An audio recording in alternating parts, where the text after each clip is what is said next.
Good evening. अस्सलाम वालेकुम। कैसे हैं आप लोग? उम्मीद करता हूं आप लोग खैरियत से होंगे।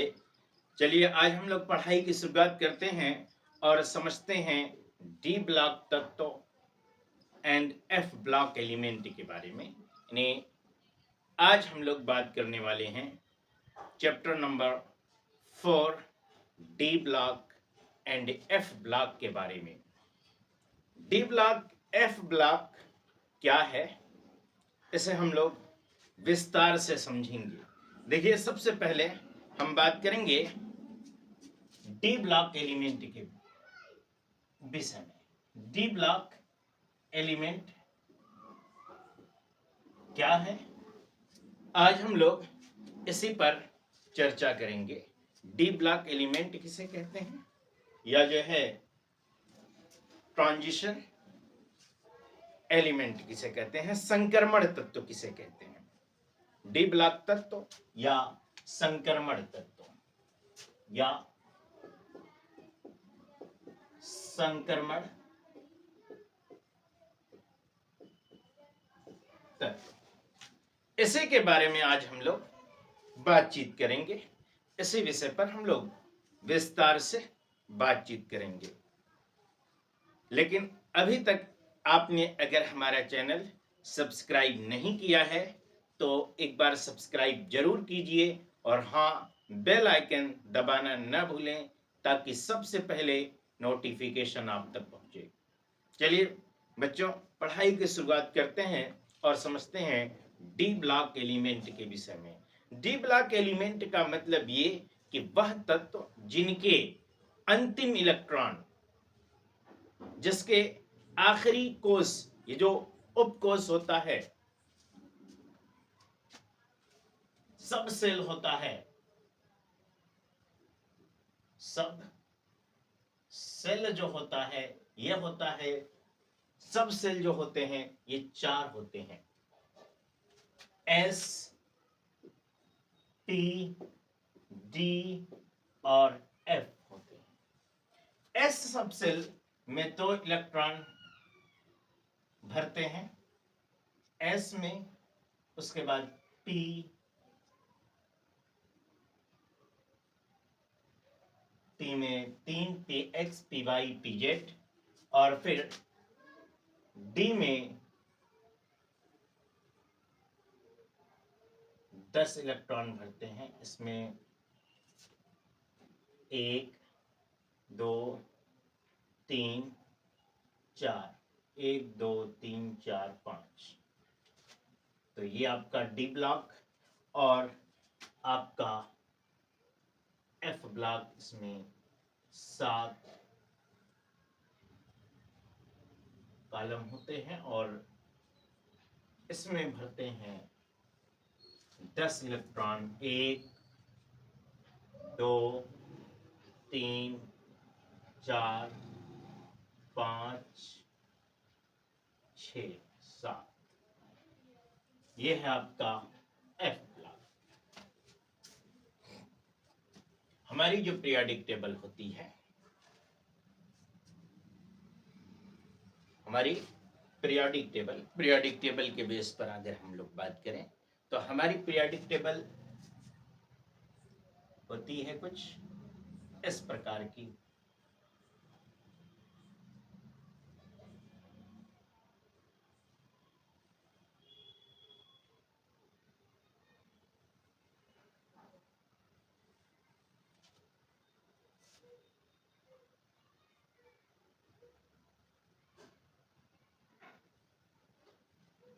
वन, टू,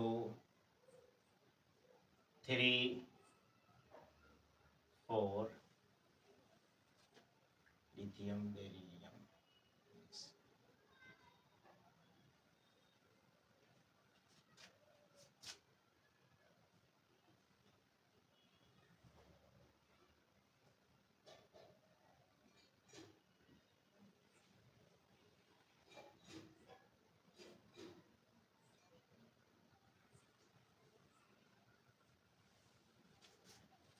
ये जो 1 2 3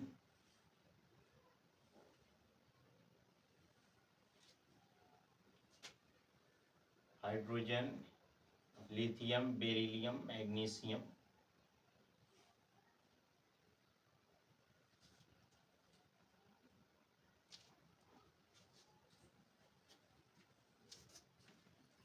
ये जो हमारी पीरियोडिक टेबल होती है कैसी होती है?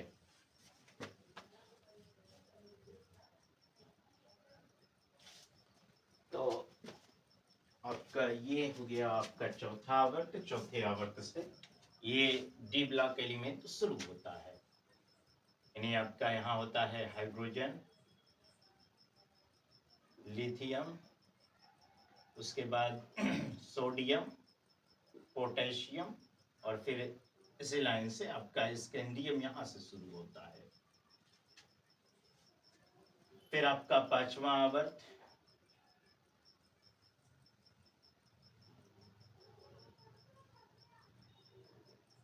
छठा आवर्त, और फिर सातवां आवर्त। ये 7 आवर्त, 7 आवर्त, ये 7 जो इस तरह से जो लाइनें हमने बनाई हैं, ये होता है आपका पीरियड, आवर्त इसको बोलते हैं। क्या बोलते हैं? आवर्त बोलते हैं। और इस तरह से 18 खड़े कॉलम होते हैं जिसे हम ग्रुप कहते हैं। इन 18 खड़े कॉलमों को हम क्या कहते हैं? ग्रुप कहते हैं। तो एस में 2 कॉलम होते हैं, डी उसके बाद आता है, इसमें होते हैं 10, और उसके बाद आता है पी, इसमें 6 होते हैं। 1 2 3 4 5, ये 6 हो गए। इस तरह से हमारी पीरियोडिक टेबल दिखती है। इसमें जो है कुल 10 होते हैं, 1 2 3 4 5 6 7 8, 1 2 3 4 5 6 7 8 9 10। इस तरह से 10 कॉलम होते हैं इसमें।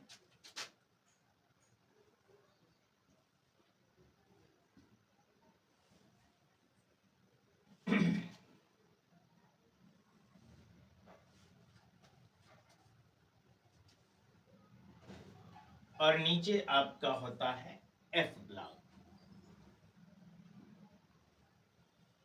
नीचे क्या होता है? एफ ब्लॉक होता है। इसमें टोटल 14 एलिमेंट होते हैं। कितने होते हैं? 14 एलिमेंट होते हैं।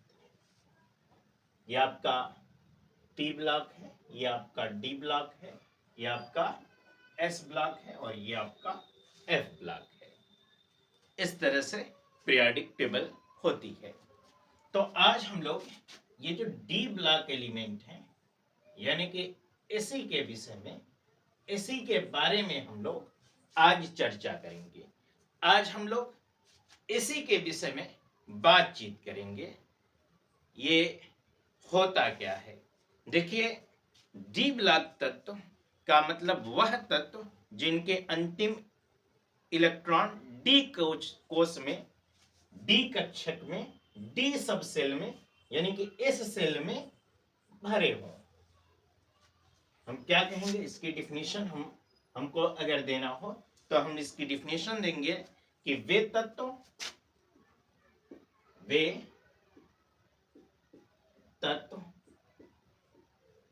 जिनके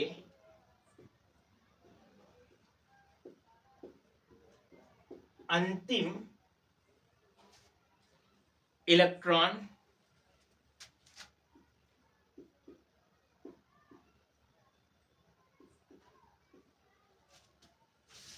डी कक्षक में भरते हैं, डी कक्षक में भरते हैं, उसे क्या कहेंगे हम? डी ब्लॉक तत्व कहेंगे। वो उसे डी ब्लॉक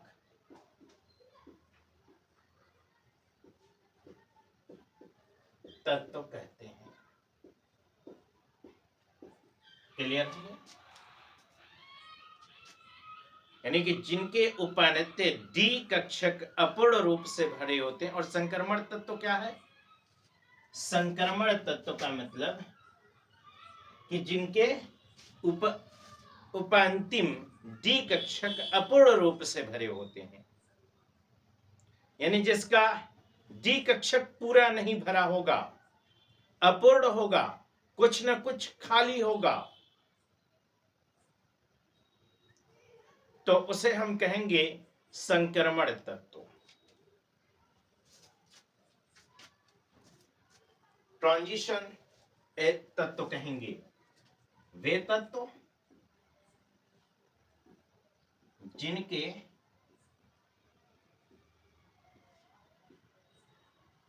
कौन से कोष? उपांतिम डी कक्षक। डी कक्षक की बात यहां पर हो रही है। तो वे तत्व जिनके उपांतिम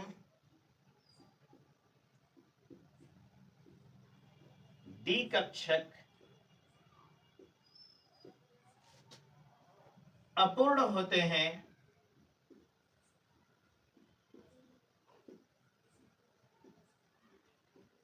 संक्रमण तत्व कहलाता है।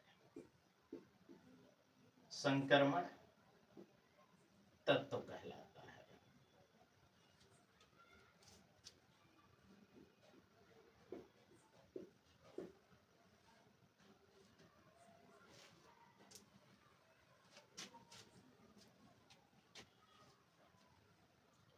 ये जो संक्रमण तत्व होते हैं, अगर हम इनकी बात करें संक्रमण तत्व की, तो संक्रमण तत्व का जो इलेक्ट्रॉनिक विन्यास होता है, इलेक्ट्रॉनिक कन्फर्जेशन होता है, वह होता है N-1 D 1 to 10 NS02 या NS02 N-1 D 1 0 1 to 10। चलिए इसको हम क्लीन कर देते हैं, फिर उसके बाद हम लोग आगे बातचीत करेंगे। तो इसे नोट कर लीजिए। ये डिफिनीशन आपकी महत्वपूर्ण डिफिनीशन है, जिसे आप नोट कर लीजिए। नोट कर लीजिए ताकि हम अब आगे बात करना प्रारंभ करें। डी ब्लॉक के अगर हम इलेक्ट्रॉनिक कन्फर्जेशन के बारे में बात करेंगे, तो इसका जो इलेक्ट्रॉनिक कन्फर्जेशन होता है वह होता है सामान्य तत्वों का इलेक्ट्रॉनिक विन्यास। सामान्य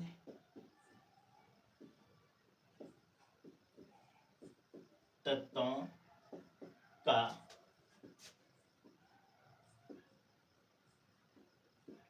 इलेक्ट्रॉनिक विन्यास। सामान्य इलेक्ट्रॉनिक विन्यास के अगर डी ब्लॉक एलिमेंट की बात करें, तो इसका सामान्य इलेक्ट्रॉनिक विन्यास आपका होता है N-1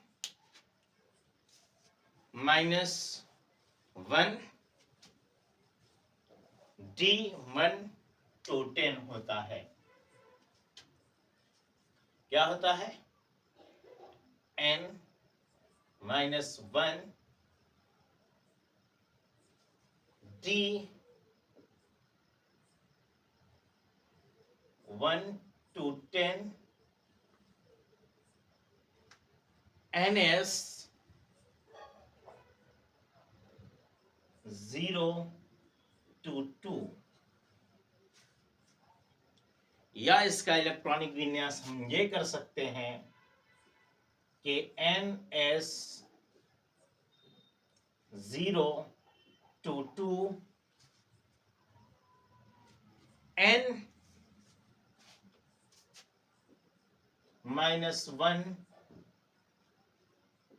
D1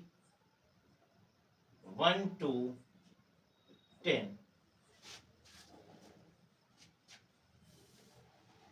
फॉर एग्जाम्पल के रूप में अगर हम बात करें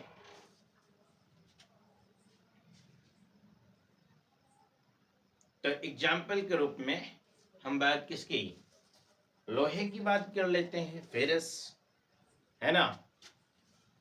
फेरस की अगर हम बात करें लोहे की, तो इसका परमाणु क्रमांक होता है 26। क्या होता है, इसका परमाणु क्रमांक होता है 26। इसका इलेक्ट्रॉनिक कन्फर्मेशन क्या हो जाएगा, इसका इलेक्ट्रॉनिक कन्फर्मेशन हो जाएगा आपका 1s to 2s to 2p 6 3s to 3p 6 4s to 3d 10। 3d 10 नहीं होगा, 3d क्या हो जाएगा आपका, ये 26 है तो 6 ही होगा, तो 1s 2 2s 2 2p 6 3s 2 3p 6 4s 2 3d 6 होगा सामान्य इलेक्ट्रॉनिक विन्यास का। तो जो अंतिम सेल है, इसका अंतिम कोश है, इसका उपांतिम कोश जो है, अंतिम कोश जो है वो है क्या, जैसे ये आपका नाभिक, इसमें आपका 1s 2s 2 2p 6, फिर उसके बाद 3s 2 3p 6 और 3d भी तो तीसरा ही कक्ष है ना, तो 3d भी तो इसी में होना चाहिए, फिर उसके बाद 4s, है ना, यही होना चाहिए जो नियम है, उस नियमानुसार यही होना चाहिए। अब बात यह है कि जो ये 1s फिर उसके बाद 2s 3s और ये है आपका 4s, यहां आपका है 1s के बाद 2s फिर 2p 3p और 3p के बाद आपका है 3d। तो ये जो अंतिम सेल है यानी कि 4s जो अंतिम है, तो इससे एक कोश पूर्व उपांतिम कोश यानी कि ये 3d, ये 3d क्या है, उपांतिम कोश है, उपांतिम कोश है, ये डी कोश है, जो ये क्या है, उपांतिम कोश है।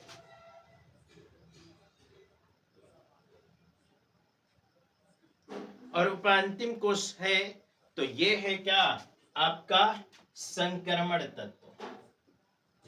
अगर यही उपांतिम कोश नहीं होगा, इसी की जगह बजाय हम, है ना, ये तो आपका सामान्य इलेक्ट्रॉनिक कन्फर्मेशन हो गया, यानी कि एक कोश माइनस, है ना, D1 to 10 हो, जैसे जिंक हो गया, कैडमियम हो गया, आपका पारा हो गया, इन सभी का है। जैसे जिंक है, Zn जिंक है, तो जिंक का इलेक्ट्रॉनिक कन्फर्मेशन आपका हो जाएगा 1s2 2s2 2p6 3s2 3p6 4s2 3D10। तो ये पूरी तरह से D10 जो है ये पूरी तरह से भरा हुआ है, और जब पूरी तरह से भरा हुआ है तो ये माना नहीं जाएगा क्या, संक्रमण तत्व। ये संक्रमण तत्व नहीं होगा। मतलब अगर डी कोष अपूर्ण रूप से भरे हों, जिनके उपांतिम डी कक्षक अपूर्ण रूप से भरे होते हैं, वह कहलाते हैं संक्रमण तत्व। ये नहीं कि पूरे डी ब्लॉक के तत्व को संक्रमण तत्व कहते हैं। जिंक है, कैडमियम है, पारा है, इसको संक्रमण तत्व नहीं कहा जाता। जिंक, कैडमियम, पारा आदि को संक्रमण तत्व नहीं माना जाता है। क्यों नहीं माना जाता है? क्योंकि इनका ये सामान्य अवस्था में इलेक्ट्रॉनिक विन्यास इनका N-1 D10, इनका इलेक्ट्रॉनिक विन्यास D10 NS2 होता है।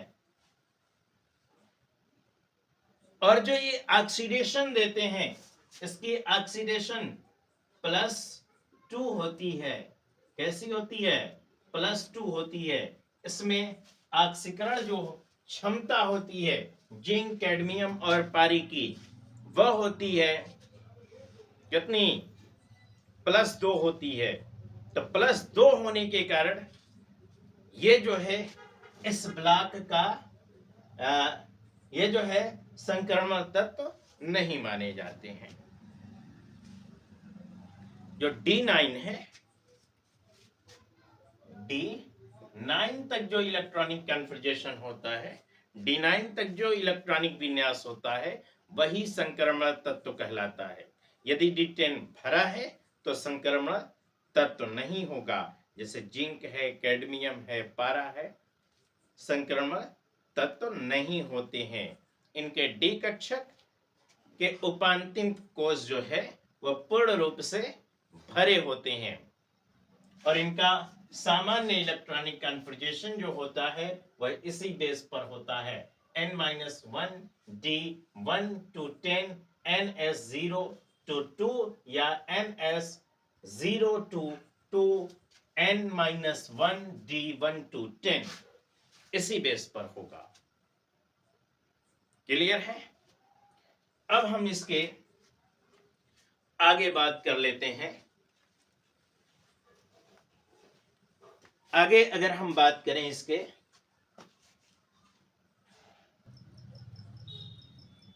संक्रमण सीरीज में बहुत सारे तत्व जो हैं क्या होते हैं, ये अपवाद होते हैं। तो अपवाद ट्रिक हम लोग एक समझ लेते हैं। अपवाद ट्रिक, कौन कौन से अपवाद हैं जो इसकी फर्स्ट सीरीज है, यानी कि 21 से 30 तक। तो 21 से 30 तक का जो नंबर्स है, 21 से 30 तक का जो नंबर है, इसका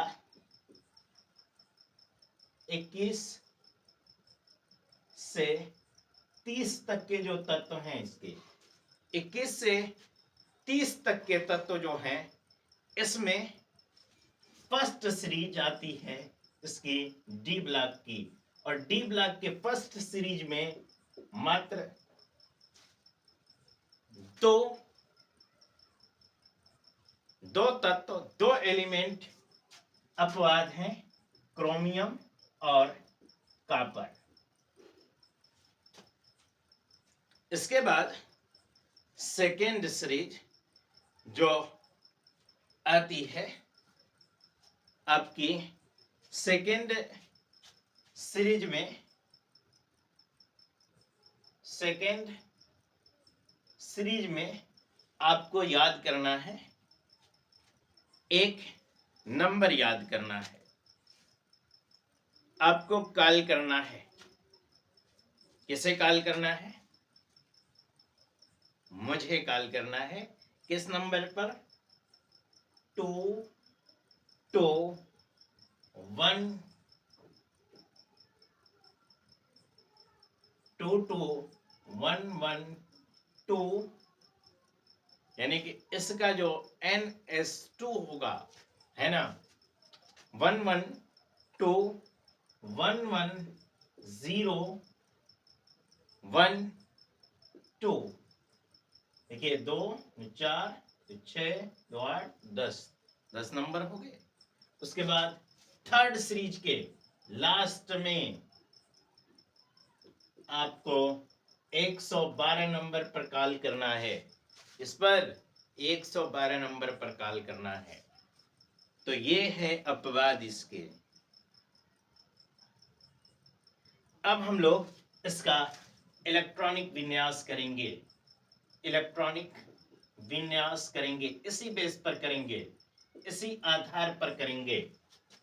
जिन भी तत्वों का इलेक्ट्रॉनिक विन्यास करेंगे, सामान्य तत्वों का इलेक्ट्रॉनिक विन्यास जो है वह हमने बताया कि क्या होता है। सामान्य तत्वों का इलेक्ट्रॉनिक विन्यास होता है n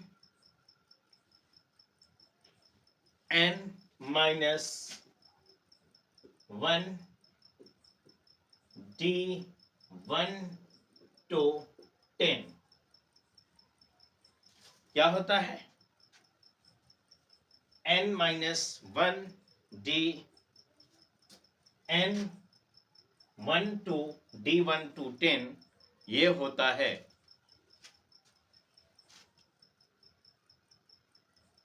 यानी कि उपांतिम कक्ष में, है ना, या जो है हमने ये बात कहा NS2 0 to 2, या जो है NS 0 to 2 या NS 0 to 2। उसके बाद N1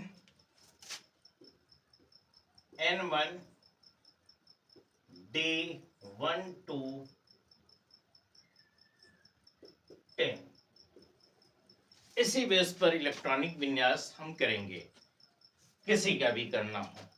फॉर एग्जाम्पल मैग्नीज का करना है इलेक्ट्रॉनिक विन्यास, Mn मैग्नीज का करना है। मैग्नीज का करना है तो मैग्नीज का यदि करना है इलेक्ट्रॉनिक कन्फर्जेशन, इलेक्ट्रॉनिक विन्यास, तो इसका इलेक्ट्रॉनिक विन्यास हो जाएगा आपका मैग्नीज का 25 होता है परमाणु क्रमांक, तो इसका इलेक्ट्रॉनिक विन्यास 1s2 2s2 2p6 3s2 3p6 4s2 3d5।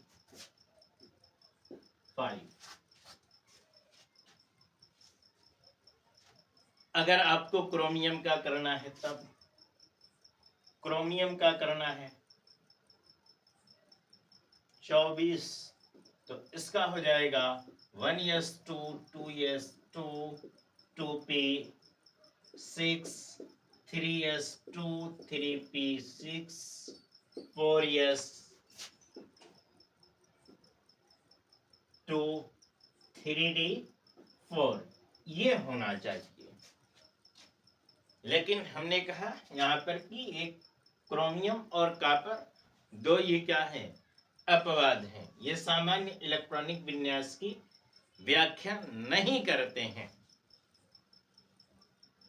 इसमें सामान्य इलेक्ट्रॉनिक विन्यास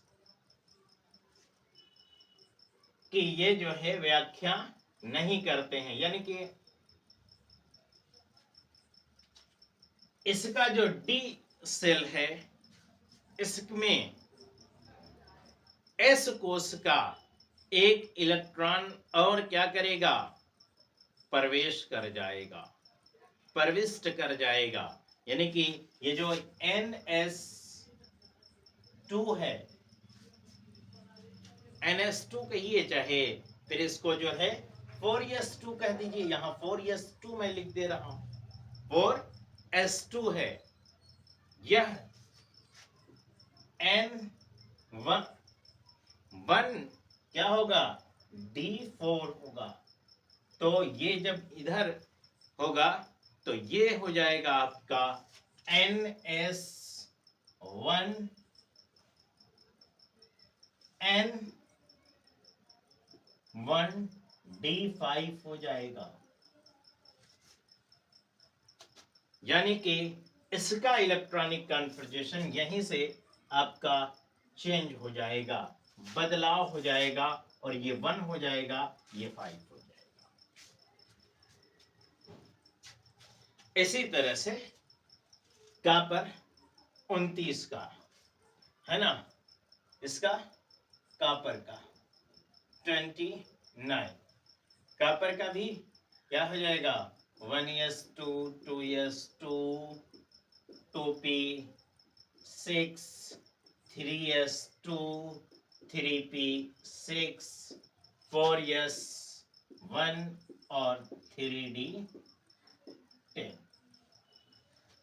ये क्यों हुआ है, क्योंकि ये 4s2 3d 9 से ये क्या हो गया आपका NES1 3d 10 हो गया आपका। यही चीज है।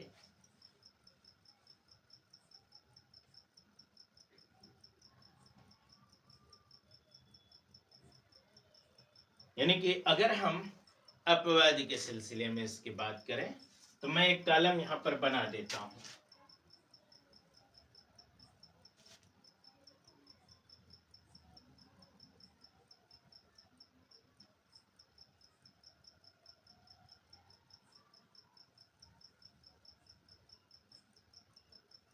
एक, दो, तीन, चार, 1 2 3 4 5 6 7 8 9, 1 2 3 4, यह आपका D1 D2 D3 D4 D5 D6 D7 D8 D9 D10, या ऊपर लिख दे रहा हूं, D1 D2 D3 D4 D5 D6 D7 D8 D9 D10। तो आपका क्रोमियम है यहां पर Cr, और आपका Cu है, ये कहाँ है, D9 C, ये है आपका। और हमने इसमें एक ट्रिक लिखी, क्या लिखा कि इसमें आखिरी सेल में NS2 फिर हमने कहा कि क्या होगा, NS1 होगा 2 बार, फिर NS1 फिर NS2 फिर 1 1 फिर NS में इसमें क्या होगा, फिर 0, फिर उसके बाद 1, फिर उसके बाद 2। इसी तरह से इसमें 1 1 2 होगा सामान्य। बच गया ये आपको पढ़ना नहीं है, इसको हमें नहीं पढ़ना है।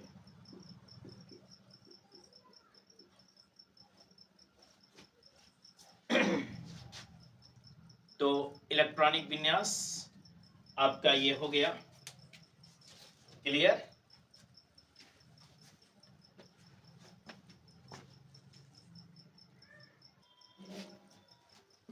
इलेक्ट्रॉनिक विन्यास मैं समझता हूं कि आपको डी ब्लॉक तत्व क्या है, डी ब्लॉक तत्व के इलेक्ट्रॉनिक विन्यास क्या है, ये बेहतर ढंग से समझ में आया होगा। अब हम लोग बात करेंगे डी ब्लॉक एलिमेंट संक्रमण तत्व के लक्षण के बारे में, संक्रमण तत्व के क्वालिटीज के बारे में, संक्रमण तत्व के गुणों के बारे में। उसमें हम बात करेंगे ठोस के बारे में, इनके धात्विक गुण के बारे में, गलनांक के विषय में बात करेंगे, घनत्व के बारे में बात करेंगे, आयनन ऊर्जा के बारे में बात करेंगे, परिवर्ती ऑक्सीकरण अवस्था के बारे में बात करेंगे, रंग के बारे में बात करेंगे, चुंबकीय गुण, संकुलन निर्माण, उत्प्रेरणीय गुण, रासायनिक सक्रियता, मिश्र धातु, अंतराकाशी यौगिक आदि के बारे में बात करेंगे।